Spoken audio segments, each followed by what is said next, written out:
Hai guys, Assalamualaikum warahmatullahi wabarakatuh. Selamat datang kembali di Android Channel.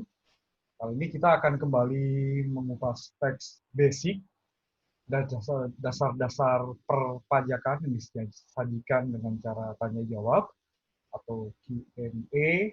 Kita masih di seputar mengenal pajak pertambahan nilai, khususnya terkait dengan penghitungan PPN terutang dan mengenal dasar pengenaan pajak atau DPP. Terima kasih sudah like dan share guys. Oke, terima kasih juga sudah subscribe ya. Yang belum subscribe guys, ya jangan lupa subscribe. Baik, selamat menyaksikan.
Pemungutan PPN guys dilakukan dengan alur sebagai berikut. Oke, jadi di sini terdapat transaksi guys antara pengusaha kena pajak A sebagai pembeli barang atau juga penerima jasa dengan pengusaha kena pajak B sebagai penjual barang atau pemberi jasa. Jadi alurnya guys, skemanya sama seperti waktu kita pemotongan PPh ya, hampir mirip kok. Ya. Jadi pertama ada transaksi nih antara PKPA dan PKPB. Oke, kemudian si PKPB di sini sebagai penjual atau pemberi jasa dia menjual barang atau menyerahkan jasa. Dan dalam hal dia melakukan penagihan, maka penagihan tersebut juga akan dilampiri dengan faktur pajaknya, guys. Oke. Kemudian PKBB bertanggung jawab atas pemungutan, penyetoran, dan pelaporan pajak atau transaksi dengan PKPA, guys. Oke, dia pungut PPN dari PKPA, membuat faktur pajak, gitu ya. Kemudian si PKPA sebagai pembeli, dia membayar PPN ke PKPB. Oke, nah selanjutnya guys, si PKPB dengan mekanisme kredit method yang kemarin ya, PK-PM, maka dia cukup setor selisih PK-PM tadi ke negara guys. Sekaligus dia laporkan pajaknya. Oke, kemudian si PKPA yang dipungut pajaknya oleh PKPB melaporkannya sebagai kredit pajak di PPN guys, PK-PM juga ya karena dia PKP, atau dia bisa juga membiayakan di PPh Badan. Oke, tapi ya kalau karena di sini konteksnya PPN guys lebih baik memang PPN masukannya itu dikreditkan ya. Oke, itu guys mekanisme pemungutan, skema pemungutan atau alur pemungutan PPN. Oke.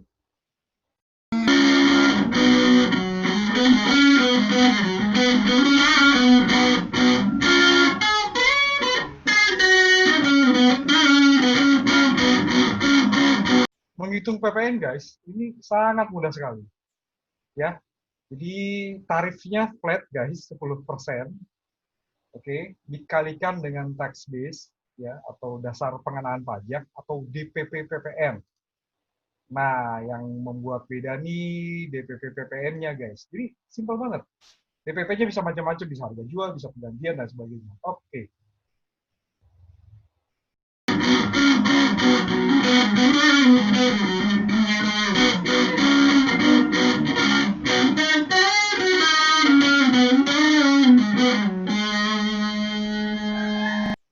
Dasar pengenaan pajak guys, DPP PPN itu adalah jumlah harga jual, penggantian, nilai impor, nilai ekspor, atau nilai lain yang dipakai sebagai dasar untuk menghitung pajak yang terutang. Oke, ini diatur dalam Undang-Undang PPN ya guys ya. Untuk jelasnya, inilah DPP PPN guys.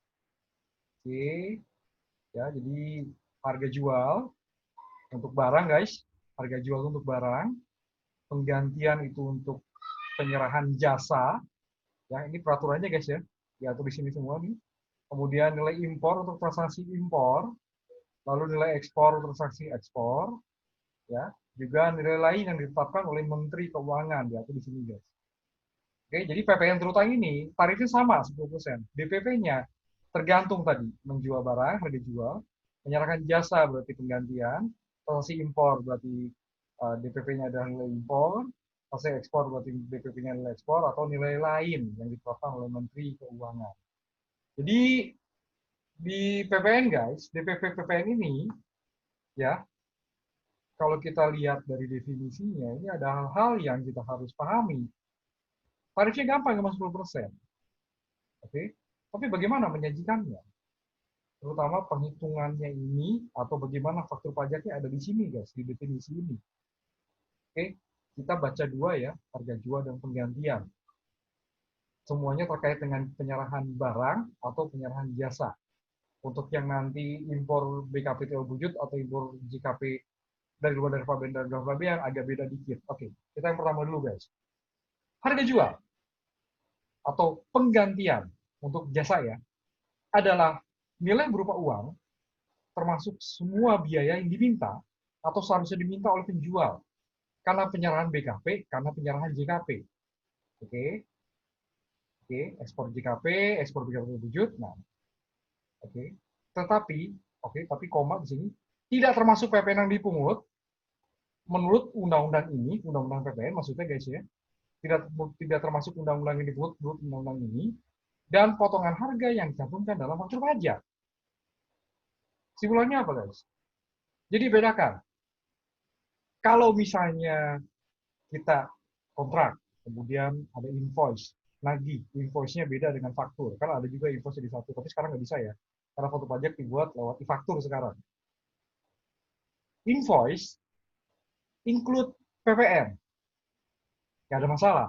Itu dokumen komersial. Tapi faktur pajak, ini dokumen pajak, guys. Jangan lupa, pajak itu hukum ya, kan gitu ya. Jadi dokumen ini sangat penting. Semua dokumen pajak pada dasarnya penting. Tapi yang kita sedang bahas ini adalah faktur pajak sekarang, guys. Jadi gini, kalau di sini dibilang tidak termasuk PPN yang dipungut menurut undang-undang ini, berarti harga jual penggantian apakah ada di invoice atau ada di faktur pajak. Oke? Jadi harga jual penggantian atau dasar pengenaan pajak itu ada kata-kata itu adanya di faktur pajak, guys. Kesimpulannya, dalam menjanjikan faktur pajak itu harus exclude PPN. Di sini tidak termasuk PPN yang dipungut menurut undang-undang ini. Jadi kalau penyajiannya include PPN, nah ini sering ada beberapa masalah ya guys ya. Oke, sekarang kita misalkan begini guys. Misalnya begini ya. Misalnya contoh seperti ini guys. Jadi di sini untuk membedakan exclude dan include ya guys ya. Di sini ada harga jual, oke, 200 juta, exclude PPN, maka PPN 20 juta. Nah, bila include, misalnya nih, di invoice 120, di faktur pajak nggak di split mana PPN, mana barang. Ini contoh guys ya. Di sini yang pertama contoh yang exclude dulu ya. Ada perusahaan jual kulkas, PKP jual kulkas tipe ABC, 100 unit guys, 100 unit, dengan harga per unit 2 juta. Oke, berarti 2 juta dikali 100 unit sama dengan 200 juta exclude ya guys. Maka di sini DPP harga jual penggantian uang muka termin, harga jual berarti ya 200 juta. Di sini tidak ada potongan harga, tidak ada uang muka gitu ya. Maka DPP 200 juta kalikan 10% sama dengan 20 juta. Itu yang exclude. Nah, kalau include guys, misalnya lupa nih split mana PPN, mana penyerahannya gitu ya. Maka di sini dianggapnya jadi 2.200.000. Ini kan harga include PPN ya. Dikalikan 100 unit barang, maka di sini 220 juta. Maka di sini yang include ini dianggap exclude guys. Kan itu tadi ya, kalau kita balik lagi ya, tidak termasuk PPN yang dipungut menurut undang-undang ini. Oke guys, ya. Nah, tidak termasuk ini juga guys, termasuk bila ada potongan harga. Bila ada potongan harga. Oke, jadi potongan harga ini tidak dianggap guys sebagai DPP. Oke. Nah, misalnya nih guys ya. Misalnya di sini ada potongan harga 6% misalnya nih. Oke, misalnya harga 202 juta, harga masih tetap ya. Ini exclude guys ceritanya. Kemudian dikalikan 100 unit barang, ya harga jual 200 juta. Maka di sini DPP 200 juta juga ya. Harga jual, 200 juta juga. Kurangi potongan harga guys. Di sini berarti 6% 12 juta. Maka DPP-nya adalah 188 juta. Kalikan PPN 10%, maka PPN-nya adalah 18 juta 800. Nah, kemudian ini potongan harga ini guys harus wajar ya dalam transaksi bisnis yang wajar ya. Oke guys, dan itu transaksi bisnis yang baik. Jadi jangan sampai guys, misalnya sering sekali saya ditanya nih, boleh nggak potongan harga 100%? Nah, balik lagi, wajar nggak tuh potongan harga 100%? Kalau potongan harga 100% berarti kan mirip-mirip sebagai pemberian cuma-cuma guys. Hati-hati, pemberian cuma-cuma DPP-nya adalah harga perolehan. Jadi yang wajar-wajar aja deh guys kalau ngasih sesuatu. Satu, kedua, contoh yang tadi juga ya, jangan khawatir. Yang barusan tuh ya, yang 6%. Loh, kenapa 6%? Kenapa nggak 10%? Kenapa nggak 5%? Balik lagi. Sepanjang nggak ada hubungan istimewa guys, antara transaksi yang tadi tuh, yang ngasih diskon atau potongan harga 6%, itu nggak ada masalah. Oke? Balik lagi ya, wajar gitu ya. Kalau bisa tidak ada hubungan istimewa ya aman. Oke, itu yang pertama dan yang kedua ya, tidak termasuk PPN yang dipungut menurut undang-undang ini dan potongan harganya dicantumkan dalam faktur pajak. Oke, itu untuk transaksi penyerahan BKP dalam daerah pabean oleh pengusaha dan penyerahan JKP, ekspor JKP atau ekspor BKP tidak berwujud ya dalam daerah pabean oleh pengusaha. Ekspor JKP nggak ada dalam daerah pabean ya. Penyerahan JKP dalam daerah pabean oleh pengusaha, juga ekspor JKP dan ekspor BKP tidak berwujud. Jadi tidak termasuk PPN menurut undang-undang ini dan potongan harga yang dicantumkan dalam faktur pajak. Nah guys, kalau kita balik lagi nih yang tadi masalah potongan harga, itu sebenarnya fasilitas tersembunyi guys dalam undang-undang PPN.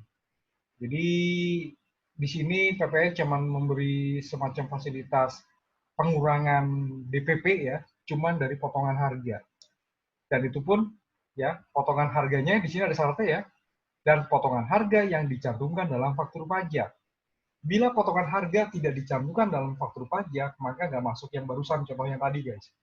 Ya, 200 juta, dikurangi 12 juta, 168 juta. Bukan yang itu.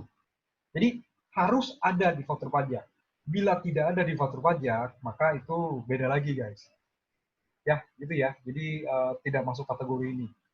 Nanti akan ada, mungkin saya akan membahas SE 24 guys, terkait dengan transaksi-transaksi seperti itu yang potongan harganya tidak tercantum di faktur pajak. Kayak apa? Nanti kita akan bahas ya.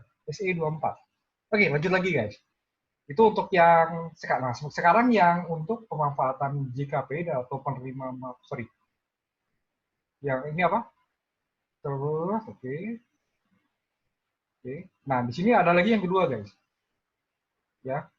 Atau untuk pemanfaatan BKP berwujud atau JKP luar pabean, DPP itu adalah nilai berupa uang yang dibayar atau seharusnya dibayar oleh penerima jasa karena pemanfaatan JKP dan atau Nah, atau oleh penerima manfaat BKP tidak berwujud karena pemanfaatan BKP tidak berwujud dari luar daerah pabean di dalam daerah pabean. Jadi kalau yang tadi nilai yang seharusnya nilai yang diminta atau seharusnya diminta, itu kalau misalnya untuk impor jasa atau impor barang tidak berwujud, itu yang dibayar guys, ya. Jadi bukan yang diminta. Soal diminta itu kan lebih contohnya seperti kayak ditagih ya. Ya ini segala contoh guys ya. Segala contoh ya. Benar nggak pernyataan saya tadi ditagih? Oke. Di sini ada pembayaran jasa pengacara di Singapura, 80 juta misalnya. Terus dia kena GST 7%, 5.600.000. Total tagihan guys, 85.600.000. Nah, dibayar pasti sama dong. Maka DPP-nya guys, bukan dari yang 80 juta ini, tapi dari yang ini guys, yang dibayar. Jadi 85.600.000 dikali PPN 10%, maka jumlah PPN-nya adalah 8.560.000. Nah, jangan khawatir dengan uang 8.560.000 ini guys. Kan bagi yang pemanfaatan JKP dari luar daerah pabean dalam daerah pabean, juga pemanfaatan BKP terwujud dari luar daerah pabean dalam daerah pabean, ini kan cuma numpang lewat aja.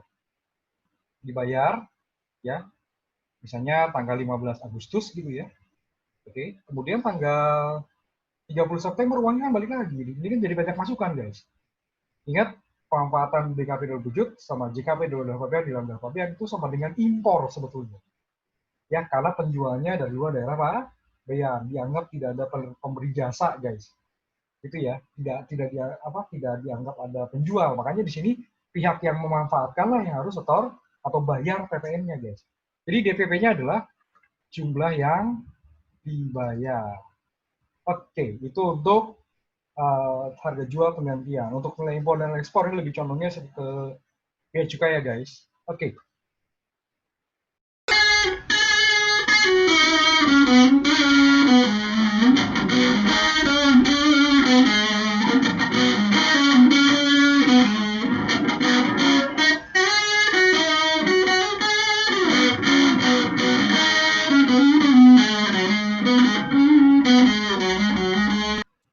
Nilai lain guys, itu ditentukan oleh Menteri Keuangan. Beberapa transaksi ya atau penyerahan gitu ya diatur khusus dalam beberapa peraturan menteri guys. Oke, ini adalah penyerahan-penyerahan, jenis penyerahan yang menggunakan nilai lain menurut peraturan pelaksanaan dari Undang-Undang Pajak Pertambahan Nilai. Ya, lumayan ya guys ya, ada di PMK 75 diubah lagi dengan PMK 121, lalu PMK 102, PMK 83, PMK 155, PMK 174, PMK 89, dan PMK 92. Oke, kita lihat apa aja guys. Yang pertama itu dibahas adalah yang memang khusus membahas nilai lain di PMK 75 guys. PMK 75, PMK 03 2010 sebagaimana telah diubah dengan PMK 121, PMK 03 2015. Oke, pemakaian sendiri dan pembelian cuma-cuma BKP atau JKP. Harga jual atau penggantian setelah dikurangi laba kotor. Oke, penyerahan film cerita, perkiraan hasil rata-rata per judul film. Oke, penyerahan produk hasil tembakau, harga jual eceran. Persediaan BKP yang masih tersisa pada saat pembubaran perusahaan. Harga pasar wajar, guys. Oke, ingat ya, di mengenal waktu kita bahas tentang penyerahan dan bukan penyerahan BKP, guys. Ya, ini udah masuk semua ya, 1, 2 lah di pemain sendiri dan pemberian cuma-cuma serta persediaan BKP yang masih sisa pada saat pembubaran perusahaan. Harga pasar wajar. Nah, kemudian juga di sini penyerahan BKP atau JKP dari pusat ke cabang atau sebaliknya, dan penyerahan BKP atau JKP antar cabang ini bila tidak ada sentralisasi ya guys, maka harga pokok penjualan atau harga perolehan. Kemudian penyerahan BKP melalui pedagang perantara, harga yang disepakati antara pedagang perantara dengan pembeli. Penyerahan BKP melalui juru lelang, harga lelang, ingat juru lelang negara ya, juru lelang itu di pemerintah gitu kan, atau inilah yang memang resmi ya guys ya, bukan juru lelang internal kantor ya guys, ingat boleh pakai harga lelang.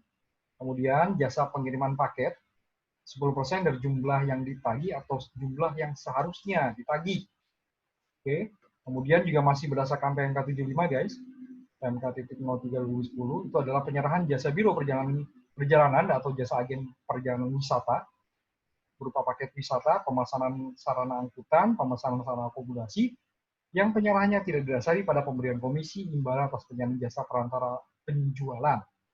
DPP-nya adalah 10% dari jumlah tagihan atau jumlah yang seharusnya ditagih. Oke. Oke, berarti kalau di sini ada persen, tinggal ngaliin PPN lagi 10% ya guys. Jadi 1% ini ya.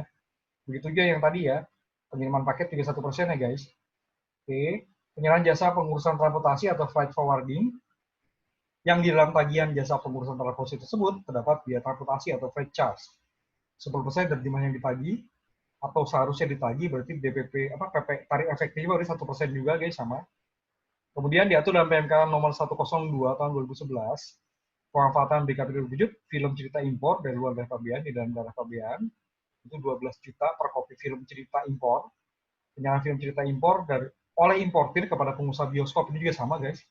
DPP-nya nilai lain 12 juta per kopi film cerita impor. Kemudian PMK 83 guys, ini terkait dengan penyediaan tenaga kerja yang tidak memiliki kerja sebagai jasa tenaga kerja guys. Syaratnya dirinci dalam faktur pajak dengan memisahkan antara tagihan jasa penyediaan tenaga kerja yang diterima oleh pengusaha jasa dan imbalan yang diterima oleh tenaga kerja. DPP-nya dari lain. Maka di sini seluruh tagihan diminta harus diminta oleh pengusaha jasa atas penyerahan jasa penyediaan tenaga kerja kepada pengguna jasa, tidak termasuk imbalan yang diterima tenaga kerja berupa gaji, upah honorarium, tunjangan, dan sejenisnya. Sepanjang syaratnya apa tadi? Dirinci dalam faktur pajak dengan memisahkan antara tagihan atas penyerahan jasa penyediaan tenaga kerja yang diterima oleh pengusaha jasa dan imbalan yang diterima oleh tenaga kerja. Itu ya, ada syaratnya ya. PMK 83, PMK 03 2012. Lalu ada lagi PMK 155 guys. Ini untuk tagihan atas penyerahan jasa periklanan ya, sepanjang dirinci dalam faktur pajak dengan memisahkan antara tagihan atas penyerahan jasa periklanan dan tagihan atas jasa penyiaran yang tidak bersifat iklan, DP-nya nilai lain. Jadi nilai lainnya adalah seluruh tagihan diminta seharusnya diminta atas penyerahan jasa periklanan, tidak termasuk tagihan atas jasa penyiaran yang tidak bersifat iklan. Ingat syaratnya dirinci dalam faktur pajak dengan memisahkan. Oke guys. Kemudian dalam PMK 174, PMK 03 2015, penyerahan hasil tembakau, ya, di sini HET hasil tembakau untuk penyerahan hasil tembakau atau HET hasil tembakau untuk jenis dan merek yang sama yang dijual untuk umum, setelah dikurangi laba kotor untuk penyerahan hasil tembakau yang diberikan secara cuma-cuma. Kemudian ada lagi PMK 89 guys, ini juga ada syaratnya ya, untuk menghitung PPN yang terutang atas penyerahan barang hasil pertanian tertentu sesuai rincian yang ada dalam lampiran huruf A PMK 89 dan PMK 010 2020. Oke, tapi di sini beda sama yang lain ya. Di sini ada penekanan dalam hal PKP memilih untuk menggunakan nilai lain sebagai DPP. Maka nilai atas penyerahan barang hasil panen tertentu tersebut dikeluarkan sebesar 10% dari harga jual. Berarti sama di sini tarif efektif 1% juga ya guys. Oke, kemudian di ini ada PMK nomor 92, PMK 03 2020. Ini dalam hal jasa penyelenggaraan perjalanan ibadah keagamaan, selain perjalanan ibadah yang dikecualikan dari pengenaan PPN sesuai PMK 92, PMK 03 2020, juga menyelenggarakan perjalanan ke tempat lain. Jasa penyelenggaraan perjalanan ke tempat lain dikenai PPN dihitung dengan cara mengalihkan tarif 10% dengan DPP berupa nilai lain. Nilai lainnya adalah sebesar 10% dari jumlah yang ditagih atau seharusnya ditagih atas jasa penyelenggaraan perjalanan ke tempat lain. Dalam hal tagihan dirinci antara tagihan paket penyelenggaraan perjalanan ibadah keagamaan dan tagihan paket penyelenggaraan perjalanan ke tempat lain. Yang pertama. Yang kedua, sebesar 5% dari keseluruhan jumlah yang ditagih. Yang di atas ini cuma tempat lain, ini dari seluruh jumlah yang ditagih guys. Atau seharusnya ditagih atas jasa penyelenggaraan perjalanan dalam hal tagihan tidak dirinci antara tagihan paket perjalanan ibadah keagamaan dan tagihan paket penyelenggaraan perjalanan ke tempat lain. Oke guys, itu guys sekelumit tentang bagaimana menghitung PPN, itu mah gampang ya. Ya, PPN terutang cuma 10% DPP. DPP-nya ini guys yang kita wajib tahu apa saja. Oke, demikian dasar-dasar pajak mengenal penghitungan PPN, juga mengenal dasar pengenalan pajak tadi ya. Ada DPP harga jual untuk barang, penggantian untuk jasa, nilai impor hasil impor, nilai ekspor untuk transaksi ekspor, dan nilai lain, nilai yang ditentukan jenis penyerahannya oleh peraturan Menteri Keuangan. Oke guys, Terima kasih telah menyaksikan Andrik Channel. Sampai jumpa di video berikutnya. Terima kasih juga sudah like dan share. Jangan lupa subscribe guys. Oke. Baik. Assalamualaikum warahmatullahi wabarakatuh.